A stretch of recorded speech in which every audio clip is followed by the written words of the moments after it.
स्वागत है आपका हमारे पावन चैनल पवित्र कथाएं पर, जहां हर कथा में बसता है सनातन धर्म का सार और हर शब्द से टपकती है आस्था, श्रद्धा और आत्मिक ज्ञान की अमृत धारा। आज का विषय है एक अत्यंत शुभ मोक्षदायक तिथि की कथा, वरूथिनी एकादशी व्रत कथा। यह एकादशी केवल व्रत नहीं, भक्ति, तप, त्याग और भगवान विष्णु की कृपा पाने का अनोखा मार्ग है। तो चलिए डूबते हैं भक्ति की उस गहराई में जहां एक राजा को भालू से मुक्ति मिली और एकादशी व्रत ने उसे मोक्ष तक पहुंचा दिया। जय श्री हरि। ये केवल एक उपवास नहीं, बल्कि आत्मा की शुद्धि का, पापों के विनाश का और ईश्वर प्राप्ति का अनुपम अवसर है।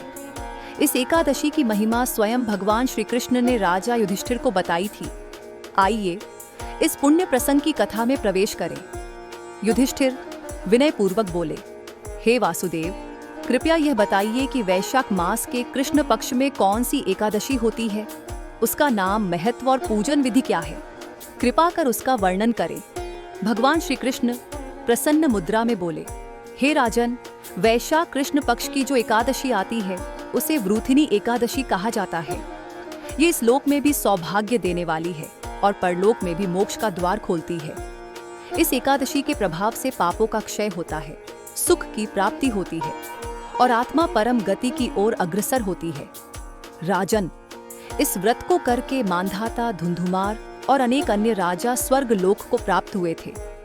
भगवान श्री कृष्ण भावपूर्ण वाणी में बोले, राजन, घोड़े का दान श्रेष्ठ है, उससे भी श्रेष्ठ हाथी का दान, उससे बढ़कर भूमि दान, भूमि से भी अधिक पुण्य तिल दान से मिलता है, तिल दान से बढ़कर है स्वर्ण दान और स्वर्ण से बढ़कर है अन्न दान, क्योंकि अन्न से ही देवता, पितर और मनुष्य तृप्त होते हैं। लेकिन इन सभी दानों से भी बड़ा दान है विद्या दान, और जो वरूथिनी एकादशी का व्रत करता है वह इन सभी पुण्यों का फल प्राप्त करता है, मानो विद्या दान किया हो। भगवान श्री कृष्ण गंभीर स्वर में बोले, जो लोग कन्या के धन से जीविका चलाते हैं वे पुण्य के क्षीण होने पर यातनामय नरक में जाते हैं। इसलिए जो भी व्यक्ति शुद्ध भाव से कन्या का दान करता है, आभूषणों से उसे विभूषित करता है, उसे ऐसा पुण्य प्राप्त होता है जिसे चित्रगुप्त भी गणना नहीं कर सकते। ऐसा ही पुण्य वरूथिनी एकादशी व्रत करने से भी प्राप्त होता है। राजा मांधाता की अद्भुत कथा इस प्रकार है। प्राचीन काल की बात है। नर्मदा नदी के तट पर एक महान राजा राज्य करते थे, जिनका नाम था मांधाता। वे न केवल धर्मनिष्ठ और न्यायप्रिय थे, बल्कि एक तपस्वी जीवन भी जीते थे। राजा मांधाता ने वर्षों तक कठोर तपस्या की।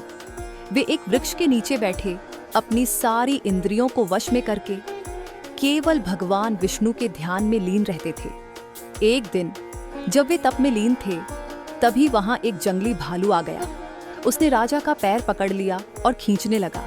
राजा का शरीर लहूलुहान हो गया, किंतु उन्होंने अपने ध्यान को नहीं छोड़ा। वे बस भगवान विष्णु का नाम जपते रहे, नारायण नारायण। तभी आकाशवाणी हुई, हे राजन, भय मत करो, तुमने जिस भक्ति से मेरा ध्यान किया है उसका फल तुम्हें अवश्य मिलेगा।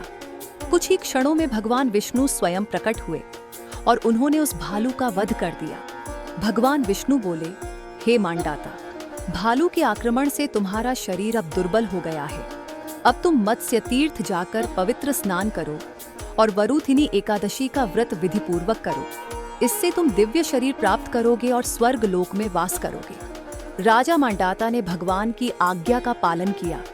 उन्होंने मत्स्य तीर्थ में स्नान किया और वरूथिनी एकादशी व्रत को विधि पूर्वक संपन्न किया। परिणाम स्वरूप उन्हें दिव्य शरीर की प्राप्ति हुई, उनका कष्ट समाप्त हुआ और अंततः उन्होंने मोक्ष, भगवान विष्णु के चरणों में परम स्थान प्राप्त किया। यह कथा हमें सिखाती है कि यदि मन सच्ची श्रद्धा से ईश्वर को पुकारे तो परमात्मा स्वयं हमारी रक्षा के लिए प्रकट होते हैं। वरूथिनी एकादशी न केवल व्रत का दिन है, बल्कि यह विश्वास का उत्सव है, जहां भक्ति ही सबसे बड़ा कवच बनती है। भगवान श्री कृष्ण बोले, जो व्यक्ति इस पावन रात्रि में जागरण करके भगवान मधुसूदन का पूजन करता है, वह सभी पापों से मुक्त होकर परम गति को प्राप्त करता है।